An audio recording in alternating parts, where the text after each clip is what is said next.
Warning: the following video have flashy images, so be aware of any seizures. Make sure to hit the subscribe button and leave your opinion on the following stories. Thank you, and I hope you enjoy.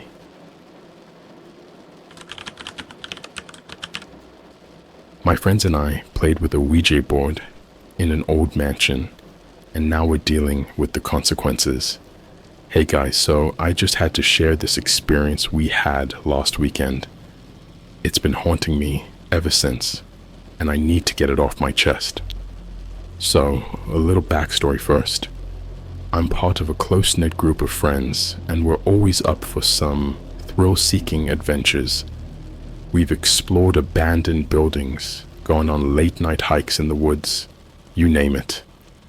But what happened at the old mansion last Saturday night? Well, let's just say it's something none of us will ever forget.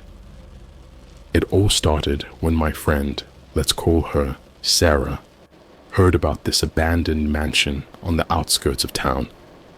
Rumor had it that it was haunted, with a dark history dating back centuries. Naturally, we were intrigued, so we made plans to check it out, armed with nothing but a flashlight and our curiosity. As we approached the mansion, the air grew heavy with anticipation. The moon cast eerie shadows across the overgrown lawn, and the old building loomed ominously before us. We hesitated for a moment, exchanging nervous glances, but then Sarah, always the bravest of us, took the lead and pushed open the creaky front door. The interior was like something out of a horror movie. Dust-covered furniture littered the grand foyer, cobwebs hung from the chandeliers, and the air was thick with the smell of decay. Despite our initial trepidation, we couldn't help but be drawn further inside. We explored room after room, each one more decrepit than the last. It was like stepping back in time, and the sense of unease only grew with every passing minute. But then, just as we were about to call it a night and head home, we stumbled upon something that would change everything. Tucked away in the corner of what appeared to be a long-forgotten study, we found it, a dusty old Ouija board. Sarah's eyes lit up with excitement, and before we could protest, she had already set it up on the floor. Now, I've always been skeptical when it comes to the supernatural, but even I couldn't shake the feeling of unease as we gathered around the board. The atmosphere in the room seemed to shift, becoming charged with an energy I couldn't quite explain. With trembling fingers, we placed our hands on the planchette and began to ask questions. At first, there was nothing but silence. But then, ever so slowly, the planchette began to move. It spelled out words, seemingly in response to our inquiries, and the hairs on the back of my neck stood on end. But it wasn't until we asked about the mansion's past that things took a truly disturbing turn. The planchette spelled out a name, one that sent chills down my spine. It claimed to be the spirit of a young girl who had died under mysterious circumstances in the very room we were sitting in. I wanted to laugh it off as a prank, but something in the air told me this was no joke. It felt like we had awakened something ancient and malevolent, something that should have been left undisturbed. As the night wore on, the atmosphere grew heavier, and I couldn't shake the feeling that we were being watched. We hastily said goodbye to the spirit and packed up the Ouija board, eager to put as much distance between us and that accursed mansion as possible. But little did we know, the horrors had only just begun. And now, as I sit here recounting our ordeal, I can't help but wonder what other dark secrets that old mansion holds, and what price we'll have to pay for daring to uncover them. The days following our encounter at the mansion were filled with a sense of unease that hung over us like a dark cloud. We tried to go about our lives as usual, but the memory of that night lingered in the back of our minds, like a shadow that refused to be ignored. Strange things started happening almost immediately. Sarah began experiencing vivid nightmares, waking up in a cold sweat with visions of the young girl from the Ouija board haunting her dreams. She tried to brush it off as just a coincidence, but deep down, I think we all knew there was something more sinister at play. Then there were the whispers. At first, we wrote them off as figments of our imagination, but they grew louder and more insistent with each passing day. I would hear them when I was alone in my room, faint murmurs that seemed to come from nowhere and everywhere all at once. It was like the walls themselves were speaking to me, urging me to listen to their secrets. But perhaps the most disturbing of all were the apparitions. I started seeing things out of the corner of my eye, fleeting glimpses of shadowy figures that vanished as soon as I tried to focus on them. They were always there, lurking just beyond the edge of my vision, watching and waiting with an intensity that sent shivers down my spine. I tried to convince myself it was just my imagination running wild, but then one night, as I lay in bed, unable to sleep, I felt a cold hand brush against my cheek. I bolted upright, heart pounding in my chest, but there was nobody there. It was as if the very air itself had reached out to touch me, a chilling reminder that we were not alone in this house. As the days turned into weeks, our once tight-knit group began to unravel. Sarah withdrew into herself, haunted by the nightmares that plagued her every night. Our other friends grew distant, unable to cope with the mounting sense of dread that seemed to permeate every corner of our lives. But despite our best efforts to escape the horrors of that night, they continued to follow us, like a curse we couldn't shake. And as I sit here now, alone in the darkness, I can't help but wonder if we've unleashed something truly evil upon the world, something that will stop at nothing until it consumes us all. The relentless onslaught of paranormal activity took its toll on us, wearing away at our sanity like water eroding stone. Each night became a battle for sleep, as the nightmares grew more vivid and terrifying with every passing hour. It was like being trapped in a waking nightmare with no escape in sight. Sarah bore the brunt of it, her once vibrant personality overshadowed by a palpable sense of fear and paranoia. She would spend hours holed up in her room, muttering to herself in hushed tones, as though she were conversing with some unseen presence. It was heartbreaking to watch, knowing that there was nothing I could do to ease her suffering. But it wasn't just Sarah who was affected. I could feel the darkness closing in around me, suffocating me with its icy grip. The whispers grew louder, their words twisting and contorting into grotesque shapes that mocked and taunted me at every turn. I tried to block them out, to cling to some semblance of normalcy, but it was like trying to hold back a tidal wave with my bare hands. And then there were the visions. They started out as fleeting glimpses, like fragments of a half-remembered dream, but soon they became all-consuming, enveloping me in a world of terror and despair. I saw things that chilled me to the bone, horrors beyond comprehension that lurked just beyond the edge of my consciousness, waiting to pounce.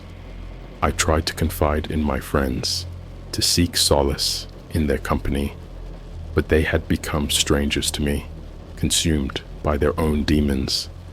We were like ships passing in the night, each of us adrift in a sea of madness. unable to find our way back to shore. As the days turned into weeks, I felt myself slipping further and further into the abyss. Reality became a distant memory, replaced by a twisted kaleidoscope of nightmares and hallucinations. I didn't know who or what to trust anymore, only that I was trapped in a nightmare from which there was no waking. And so I descended into madness, a prisoner of my own mind, haunted by the ghosts of my past and the demons of my present. I don't know how much longer I can hold on, but one thing is certain. Whatever dark force we unleashed that fateful night at the mansion, it has taken root in our souls, and it will not rest until it has consumed us completely. As the days stretched into an endless blur of fear and uncertainty, I found myself teetering on the brink of madness. The line between reality and nightmare blurred until it was no longer distinguishable, and I was lost in a labyrinth of my own making. Every shadow seemed to conceal a lurking threat, every whisper a sinister promise of doom. I was constantly on edge, jumping at the slightest sound, my nerves frayed to the breaking point. It was as though the very fabric of reality was unraveling around me, leaving me adrift in a sea of darkness. But amidst the chaos, there were moments of clarity, brief glimpses of the world outside the madness that threatened to consume me. In those moments, I clung to my sanity like a lifeline, desperate to hold on to some semblance of normalcy. Yet even as I fought to maintain my grip on reality, I could feel it slipping away from me, like grains of sand slipping through my fingers. The nightmares grew more vivid and horrifying with each passing night, their tendrils reaching out to ensnare me in their twisted embrace. I tried to reach out to my friends, to find solace in their company, but they were lost to me, consumed by their own private hells. We drifted further and further apart, until it felt as though we were little more than strangers, passing in the night. And then, just when I thought things couldn't get any worse, they did. I started seeing things, horrible things, that defied explanation. Shadows danced at the edge of my vision, whispering secrets too terrible to comprehend. I saw faces in the darkness, twisted and contorted into grotesque caricatures of humanity. I tried to convince myself it was just my imagination running wild, but deep down I knew the truth. The darkness that had taken root in the old mansion had followed us home, sinking its claws into our souls and refusing to let go. I don't know how much longer I can hold on. The nightmares grow more intense with each passing night, threatening to consume me whole. But even in the depths of despair, I cling to a flicker of hope, praying that somehow, some way, we can find a way to break free from the grip of the darkness before it's too late. As the days dragged on, I could feel myself slipping further and further into the abyss. The nightmares had become a constant presence, a relentless onslaught of terror that left me trembling and broken. I tried to cling to whatever shreds of sanity remained, but it was like trying to hold on to smoke. The darkness had consumed me, body and soul, and I was powerless to resist its pull. I watched helplessly as my friends succumbed, one by one, to the madness that had taken hold of us. Sarah, once so full of life and laughter, was now a mere shell of her former self, haunted by the specter of the young girl from the Ouija board. Our other friends fared no better, their minds shattered by the horrors that plagued them day and night. We were all prisoners in our own minds, trapped in a nightmare from which there was no escape. But amidst the chaos and despair, there was a glimmer of hope.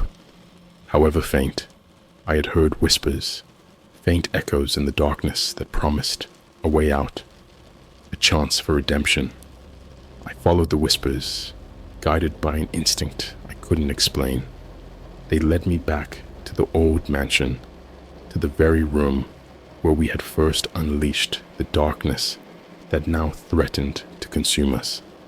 I stood before the Ouija board, its surface warped and weathered with age. With trembling hands, I placed my fingers on the planchette and began to ask questions, desperate for answers.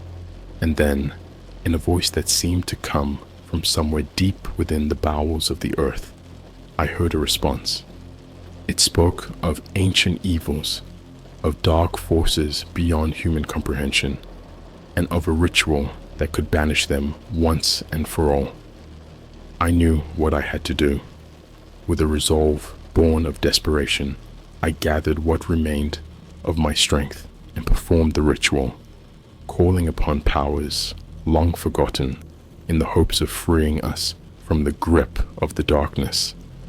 As the final incantation left my lips, I felt a surge of energy course through me, lifting the veil of darkness that had clouded my mind for so long. And then, in an instant, it was over. I stood alone in the empty room, the Ouija board lying silent and still before me. The darkness had been banished, its hold over us broken at last.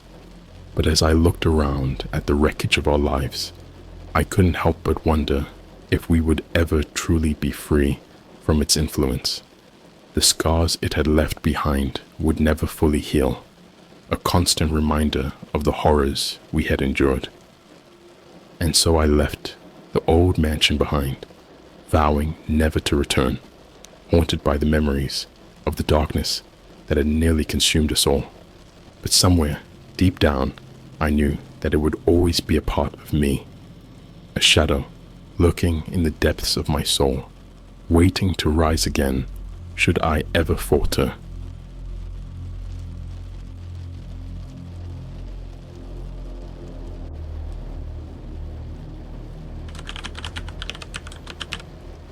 I think I contacted a malevolent spirit using a Ouija board in my friend's basement. Hey, Reddit, I never thought I'd find myself writing about something like this, but I need to share what happened. It's been weighing on me like a stone in my chest, and I can't shake the feeling that I've unleashed something terrible into the world. It all started innocently enough. My friend, let's call him Alex, invited me over to his place for a small get-together. It was supposed to be a typical Friday night, pizza, video games, and a few drinks. But Alex had something else in mind. He had gotten his hands on a Ouija board. Now, I've always been skeptical about the supernatural. I figured Ouija boards were just a gimmick, a cheap parlor trick to spook your friends. But Alex was convinced there was more to it, and he was eager to put it to the test. We gathered in his basement, the air thick with anticipation. Alex set up the board on a coffee table, surrounded by flickering candles. He explained the rules. Never play alone. Always say goodbye to the spirits, yada yada yada. I rolled my eyes but played along. We placed our fingers lightly on the planchette and began asking questions. At first, nothing happened. We laughed nervously, teasing each other about moving the piece ourselves. But then, ever so slowly, the planchette started to move. It felt like electricity coursing through my veins as the piece glided across the board, spelling out answers to our questions. We asked simple things at first. Is anyone there? What's your name? The planchette moved with purpose, spelling out responses like yes and Samuel. But then things took a dark turn. We asked if the spirit meant us harm, and the planchette spelled out death. Alex tried to brush it off as a joke, but I could feel a chill creeping up my spine. That's when I knew we had made a terrible mistake. We had opened a door we couldn't close, and now something malevolent was lurking on the other side. And I couldn't shake the feeling that it was watching us, waiting for the perfect moment to strike.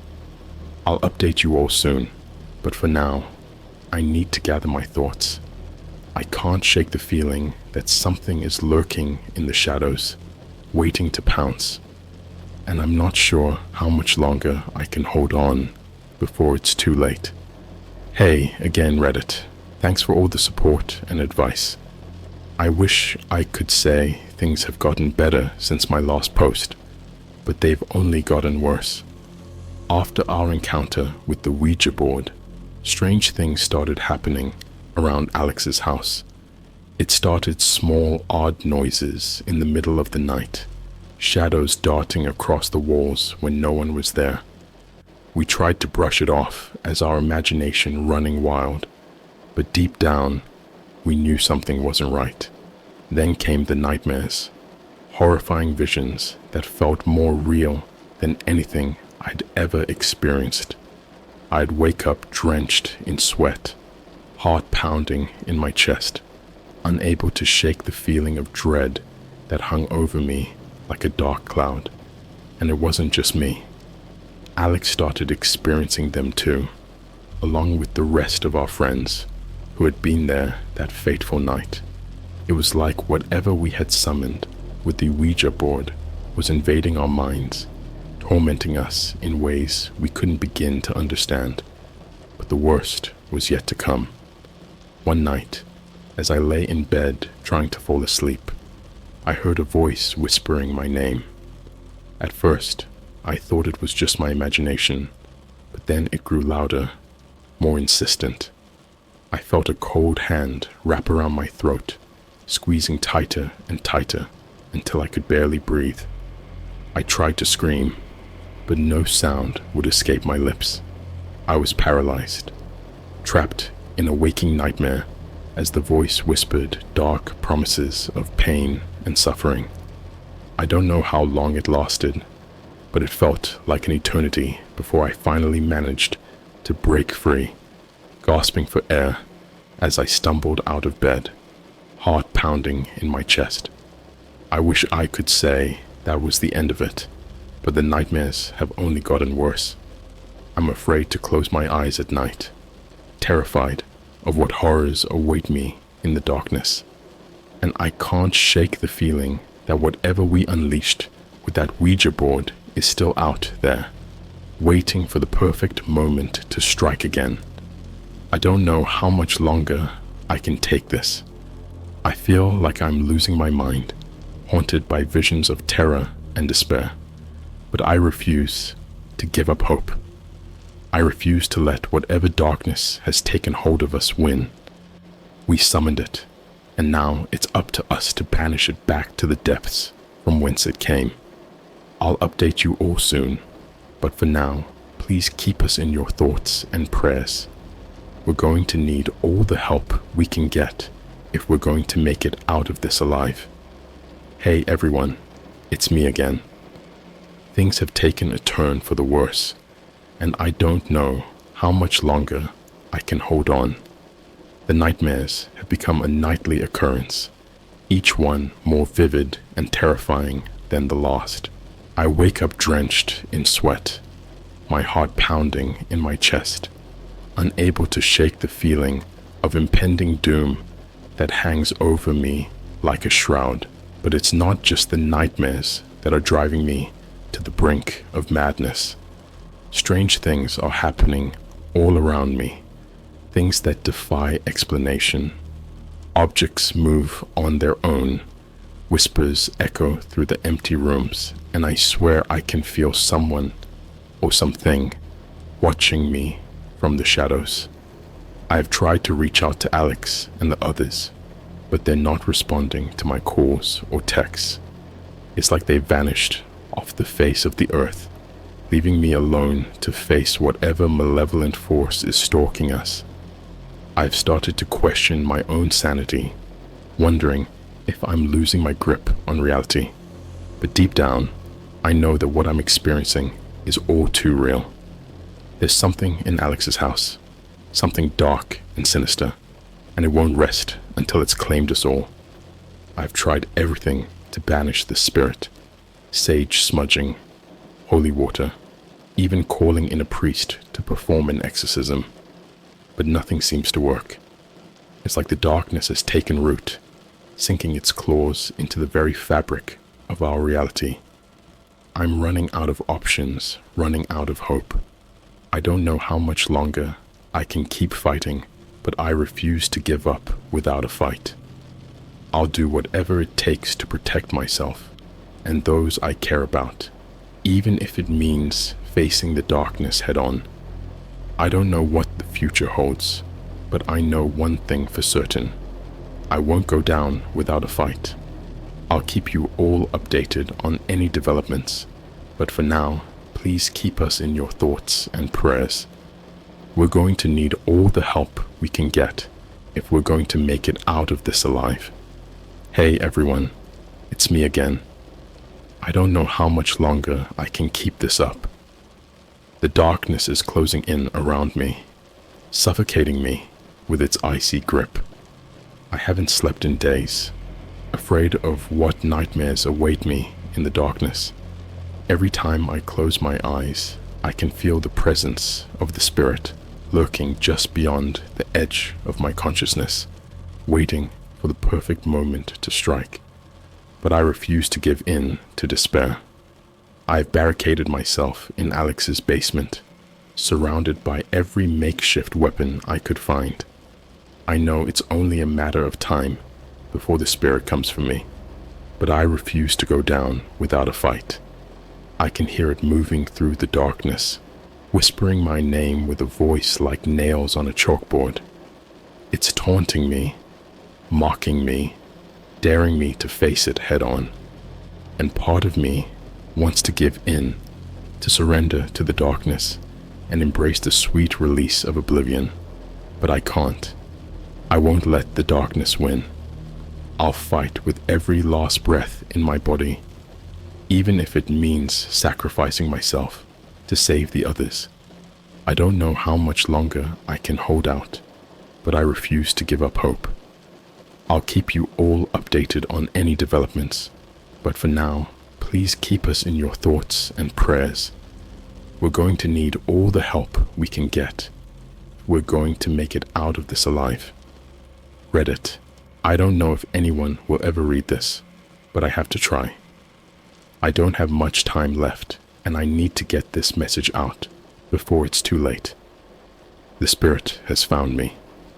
It's here, in Alex's basement, lurking in the shadows like a predator stalking its prey.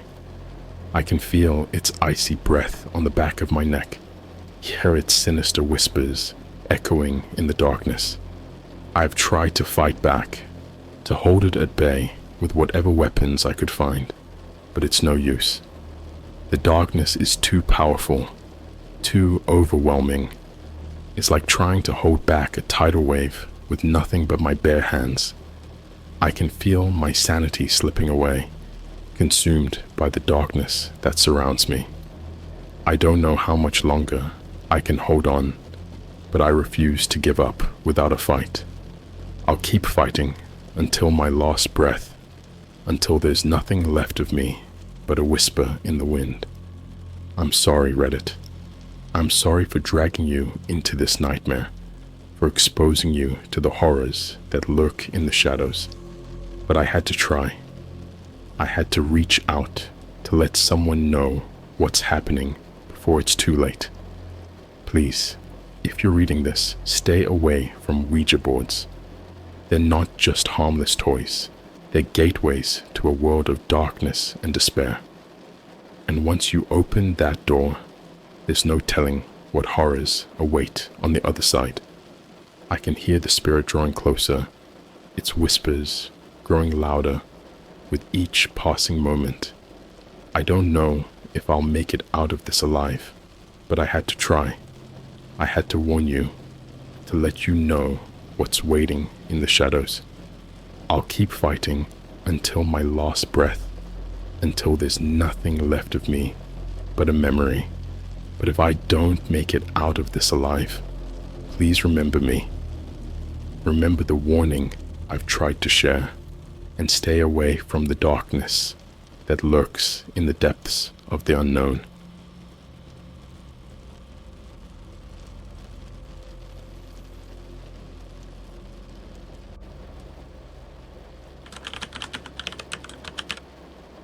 Ouija board experiment gone wrong.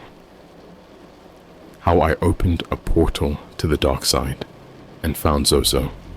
It all started innocently enough. A group of friends bored on a stormy night, seeking thrills in the form of the paranormal.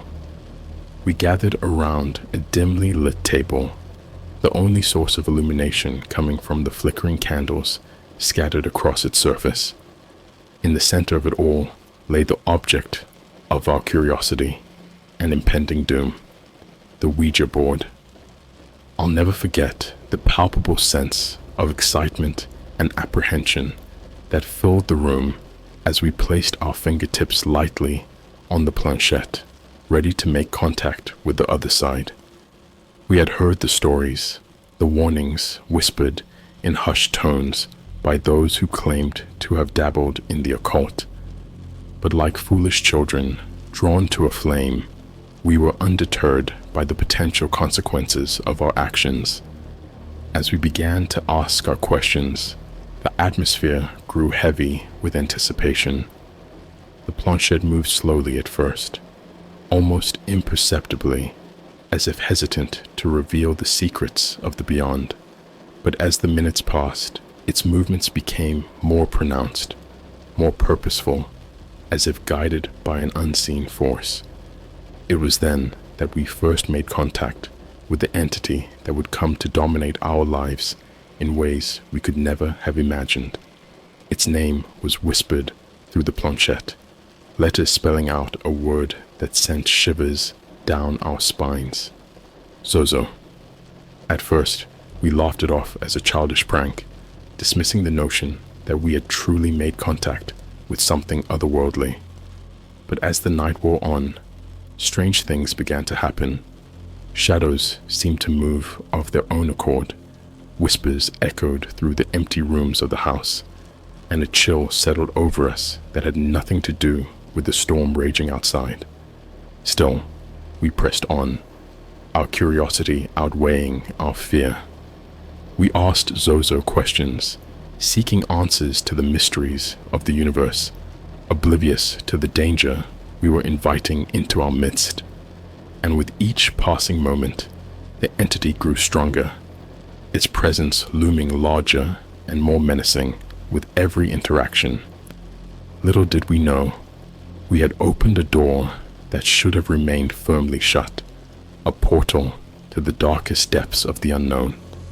And once unleashed, there was no turning back. We had invited ZOZO into our lives, and now we would pay the price for our folly. But that, dear reader, is a tale for another time.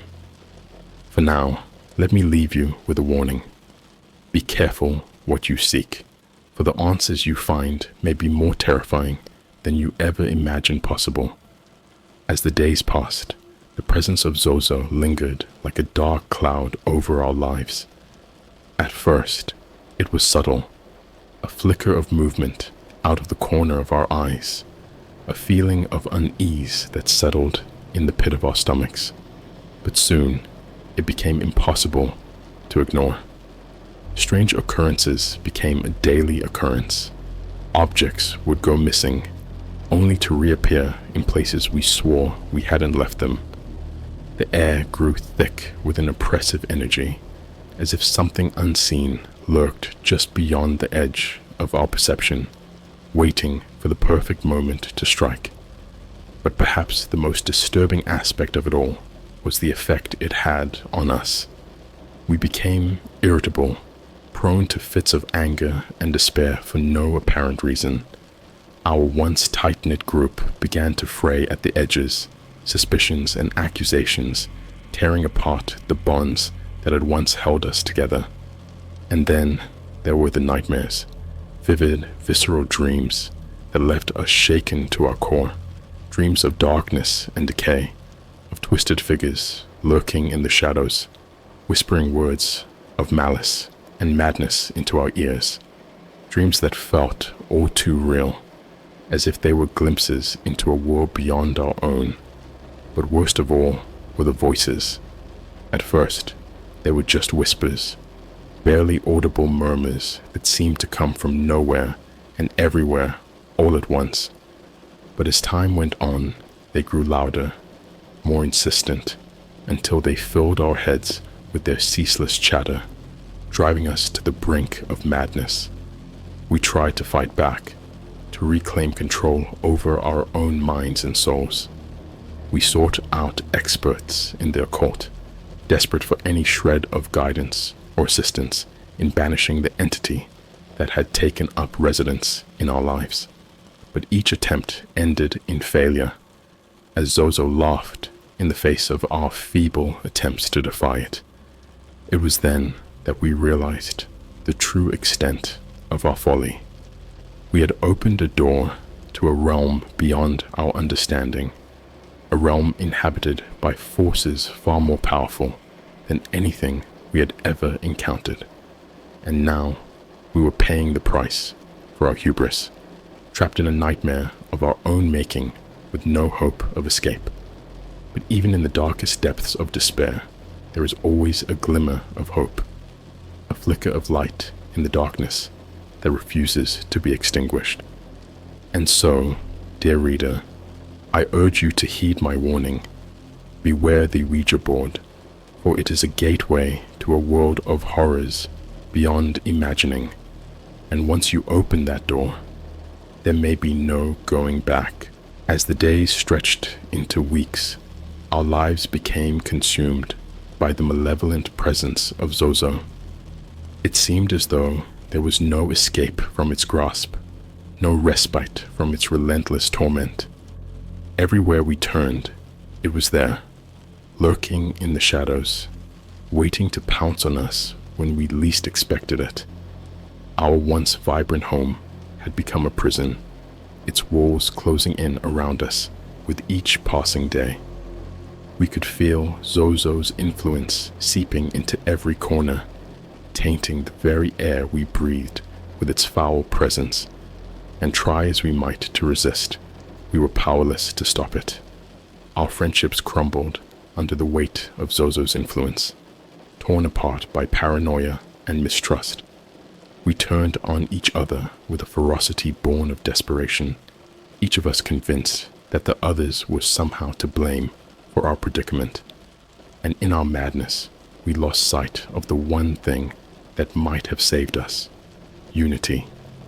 But even as our sanity slipped away, ZOZO was there, whispering in our ears, feeding off our fear and despair like a ravenous beast. Its voice grew louder with each passing day, filling our heads with its twisted promises of power and domination. And try as we might to resist, we found ourselves drawn ever deeper into its web of lies and deceit. It was then that the nightmares began in earnest. No longer confined to the realm of sleep, they spilled over into our waking hours, blurring the line between reality and fantasy until we could no longer tell the two apart. We saw things, horrible, unspeakable things, that haunted us day and night, driving us to the brink of madness with their ceaseless torment. And still, ZOZO laughed, a hollow, mocking sound that echoed through the empty halls of our shattered lives. It reveled in our suffering, delighting in our misery like a sadistic puppeteer pulling the strings of its hapless victims. And try as we might to break free, we were trapped in its clutches, powerless to escape its grasp. But even in our darkest hour, there was a glimmer of hope, a faint ray of light that pierced the darkness and reminded us of who we once were.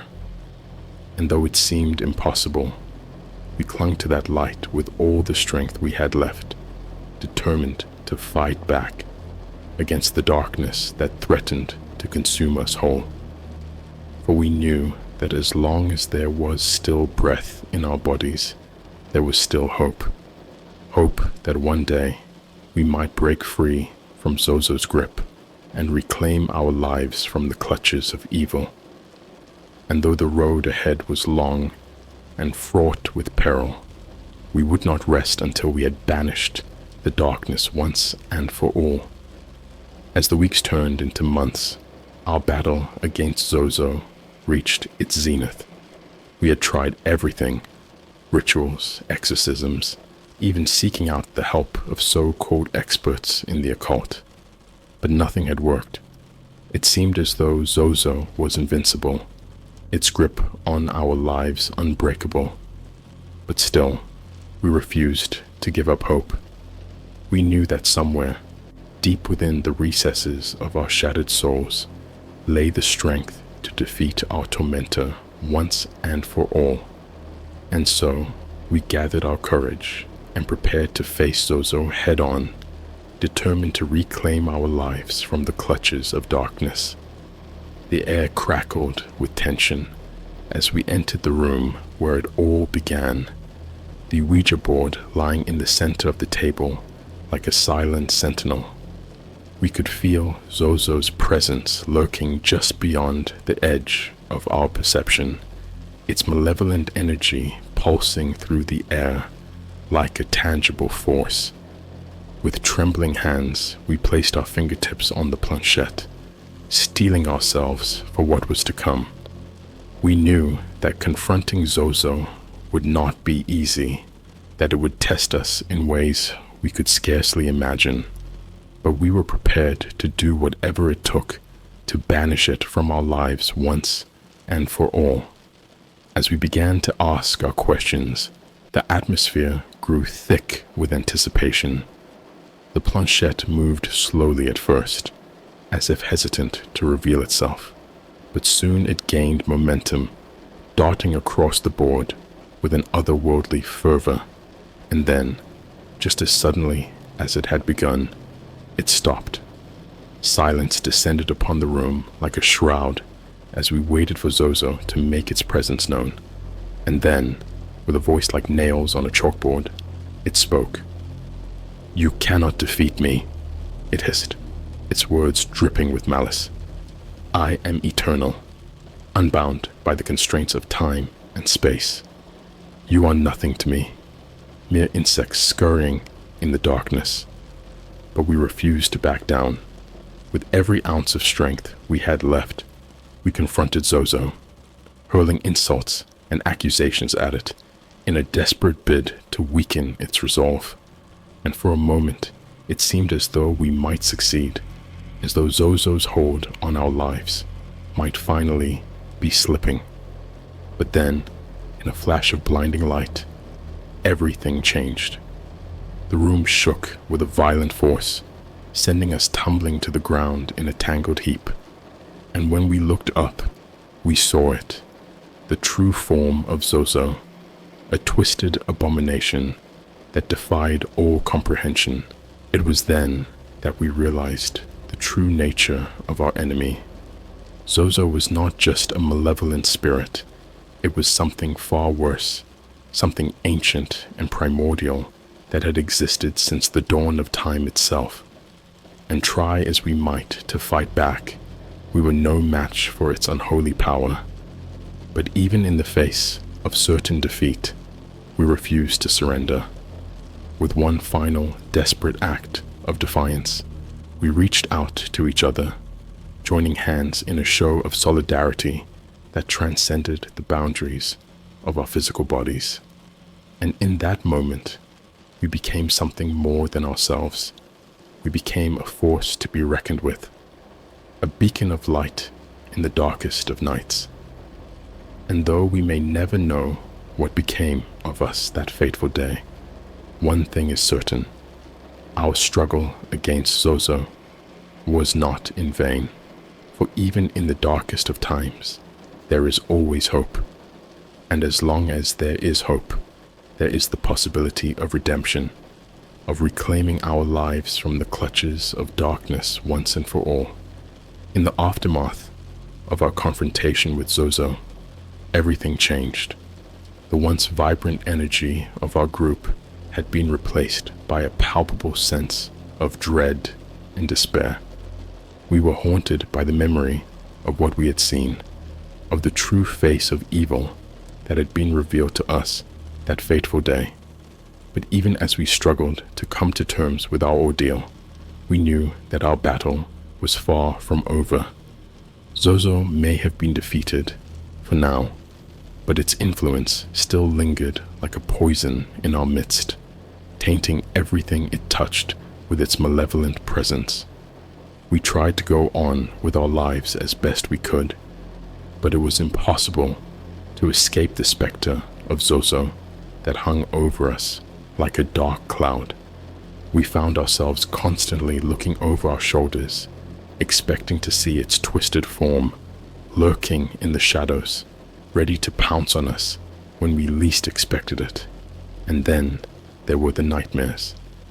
They came without warning, sweeping over us like a tide of darkness, dragging us down into the depths of despair with their relentless torment. We saw things, horrible, unspeakable things, that chilled us to the bone and left us gasping for breath in the dead of night. But perhaps the most disturbing aspect of it all was the feeling of emptiness that settled over us like a shroud. We had faced down the embodiment of evil itself and emerged victorious, but at what cost? We had lost a part of ourselves in the process, a part that could never be reclaimed. And yet, even in the midst of our despair, there was a glimmer of hope, a faint ray of light that pierced the darkness and reminded us that we were not alone, that there were others out there who understood our pain and shared in our struggle.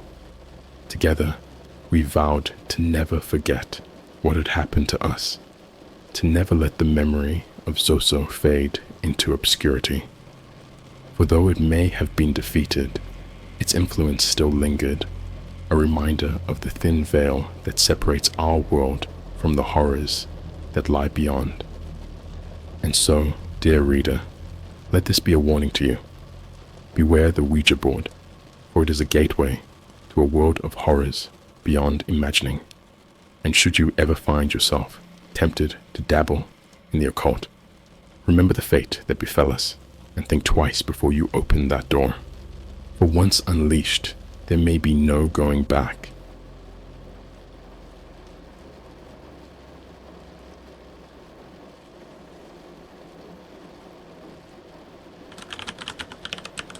I found an old Ouija board in my grandparents' attic and accidentally summoned a demon. I never believed in the supernatural. Ghost stories and urban legends were just tales concocted to spook the gullible. That was until I stumbled upon an ancient relic hidden in the depths of my grandparents' attic.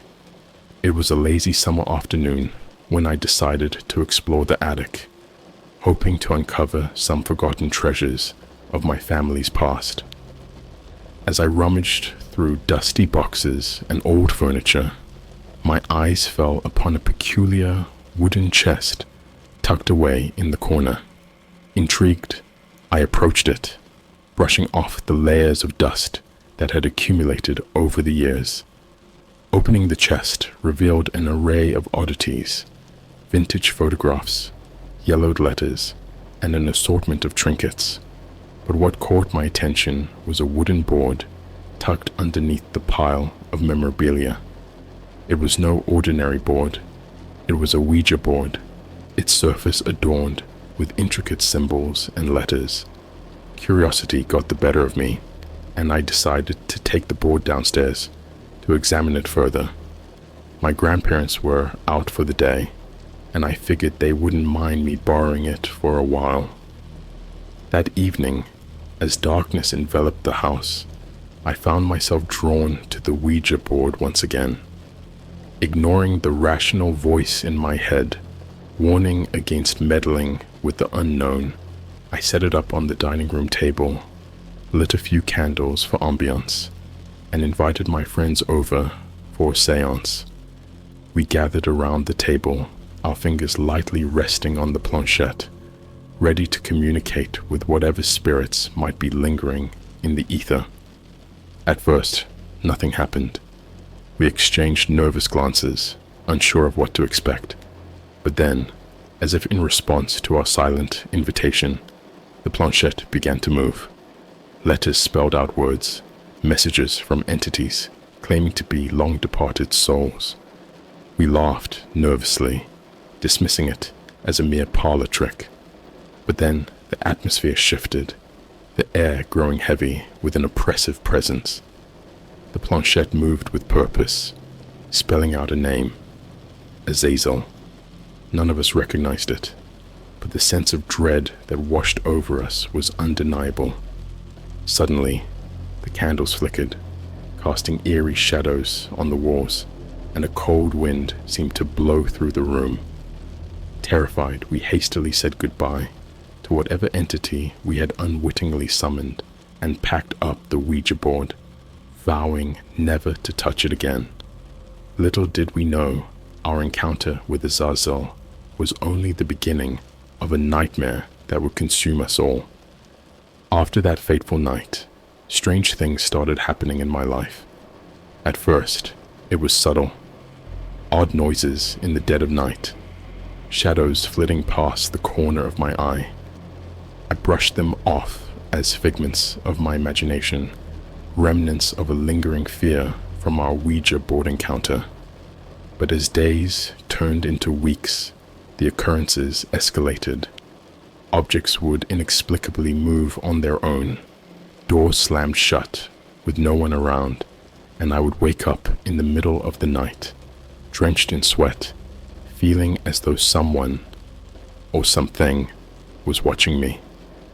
My friends reported similar experiences, confirming my suspicion that whatever we had summoned that night had followed us home. Panic set in as we realized that we were not dealing with a mere ghost, but something far more malevolent. I sought solace in research, scouring the internet for any information on Azazel and how to banish it. The more I learned, the more terrified I became. Azazel was no ordinary demon. It was a powerful entity known for its ability to possess and torment its victims relentlessly. Desperation drove me to seek help from anyone willing to listen. I consulted mediums, priests, and even self-proclaimed demonologists, but none could offer a solution that didn't involve risking our lives in a dangerous exorcism ritual. As the days stretched into months, our sanity began to fray. Sleep became elusive. Our once close friendships strained under the weight of fear and paranoia. I felt as though I was living in a constant state of dread, never knowing when Azazel would strike next. But the worst was yet to come. One fateful night, as I lay in bed, exhausted from yet another sleepless night, I felt a presence in the room. The air grew thick with malevolence, and I knew that Azazel had come for me. Paralyzed with fear, I watched helplessly as shadows coalesced into a twisted figure at the foot of my bed. Its eyes glowed with a sickly yellow light, boring into my soul with an intensity that made my blood run cold. With a voice that sounded like a chorus of tortured souls, it spoke, promising eternal torment and suffering. I screamed for help, but no sound escaped my lips as it reached out with clawed hands, ready to claim me as its own. And then, just as suddenly as it had appeared, the presence vanished, leaving me trembling and alone in the darkness. But I knew that this was only the beginning of my battle against the demon that had invaded my life, and that the worst was yet to come. The encounter with Azazel left me shaken to the core, my mind teetering on the brink of insanity. Every shadow, every creak of the floorboards sent shivers down my spine, reminding me that I was not alone in my own home. Sleep became a distant memory, replaced by restless nights, haunted by nightmares of grotesque creatures and unspeakable horrors. I became a shell of my former self, consumed by paranoia and dread, unable to trust even my own senses. Desperate for respite, I sought refuge in the company of my friends, but they too were grappling with their own demons. Some had become reclusive, withdrawing into themselves in a futile attempt to escape the relentless onslaught of Azazel's influence. Others had succumbed to madness, their once rational minds twisted by the demonic presence that loomed over us all. I tried to warn them, to convince them to seek help before it was too late, but my words fell on deaf ears. They were blind to the danger that lurked in the shadows, convinced that they could outsmart the demon that hunted us. But Azazel was cunning, its influence insidious. It whispered dark promises of power and revenge, preying on our deepest fears and insecurities, driving a wedge between us until we were nothing more than pawns in its twisted game. As the days turned into weeks, I watched helplessly as my friends descended further into madness, their minds consumed by the relentless whispers of the demon that haunted our every waking moment. Some disappeared without a trace, their fate unknown. Others met a grisly end, their lifeless bodies discovered in darkened alleyways or abandoned buildings, bearing the unmistakable mark of Azazel's wrath. I knew that I was running out of time, that soon I too would succumb to the same fate that had befallen my friends. But still, I clung to a sliver of hope, a belief that somewhere, somehow, there was a way to banish the demon and reclaim our lives from the abyss. With each passing day, that hope dwindled, until all that remained was a hollow emptiness, a void where once there had been light. And in that darkness, Azazel waited, patient and unyielding, a silent witness to the devastation it had wrought upon us all. As the grip of Azazel tightened around my sanity, I knew that I could no longer stand idly by and watch as it claimed the lives of those I held dear. Armed with the knowledge I had gathered and a newfound determination, I embarked on a desperate quest to confront the demon and end its reign of terror once and for all. My journey led me to the darkest corners of the occult, where I sought out forbidden knowledge and ancient rituals, whispered only in hushed tones by those brave or foolish enough to dabble in the arcane arts.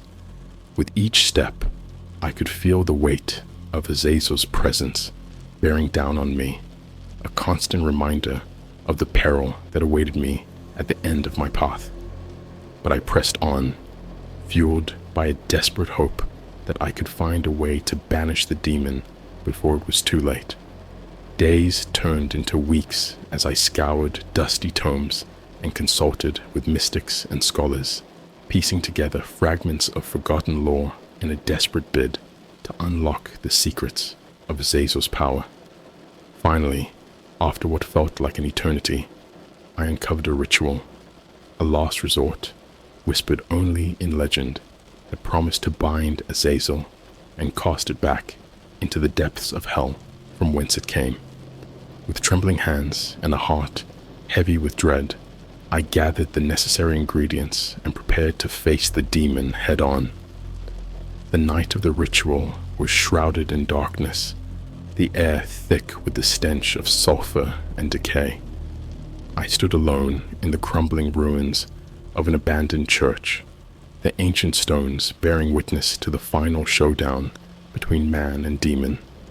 As I began the incantation, a sense of unease washed over me, the weight of Azazel's presence bearing down on me like a suffocating blanket. But I refused to waver, drawing upon every ounce of courage and resolve I possessed as I called upon the forces of light to aid me in my quest. And then, in a blinding flash of light and searing pain, Azazel appeared before me, its form twisted and grotesque, a mockery of all that was holy. With a voice that echoed through the depths of my soul, it mocked my feeble attempts to challenge its power, taunting me with visions of despair and suffering. But I stood firm, my resolve unshaken, as I unleashed the full force of the ritual upon the demon. With each word of power, I could feel its grip weakening, its form writhing in agony as the bonds of the spell tightened around it. And then, with a final deafening roar, Azazel was banished from this world, cast back into the abyss from whence it came.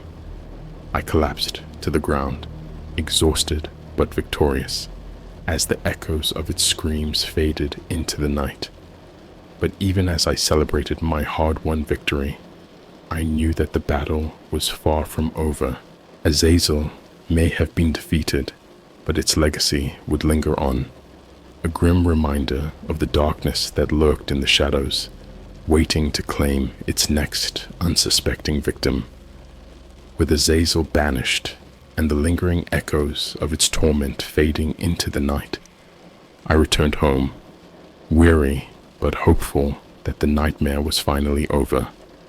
But as I stepped through the threshold of my once familiar abode, I realized that the battle had taken its toll, leaving behind scars that would never fully heal. Gone were the carefree days of my youth, replaced by a constant sense of unease and mistrust. Every shadow, every creak of the floorboards served as a grim reminder of the horrors I had faced and the price I had paid to emerge victorious. My friends, those who had survived the ordeal, were but shadows of their former selves, haunted by the memories of our shared trauma. We tried to pick up the pieces of our shattered lives, but the wounds ran deep, festering beneath the surface, threatening to consume us whole. And then, just when we thought the nightmare was finally behind us, whispers began to spread of a new terror lurking in the darkness. Rumors of disappearances and strange occurrences swept through the town like wildfire, igniting a fresh wave of fear and paranoia. I knew in my heart that Azazel was not truly defeated, that its influence still lingered, waiting for the right moment to strike again. But try as I might, I could not shake the feeling of dread that hung over me like a shroud, a constant reminder of the darkness that lurked just beyond the edge of our perception. In the end, I realized that some battles cannot be won, only endured. And though Azazel may have been banished, for now, its legacy would live on, a testament to the fragility of our reality and the ever-present threat of the unknown. So I carry on, haunted by the memories of the past and the knowledge that somewhere out there in the depths of the abyss, Azazel waits, biding its time until the stars align and the cycle begins anew. And though I may never find peace, I take solace in the knowledge that I faced my demons head on and emerged, battered but unbroken, ready to face whatever horrors the future may hold.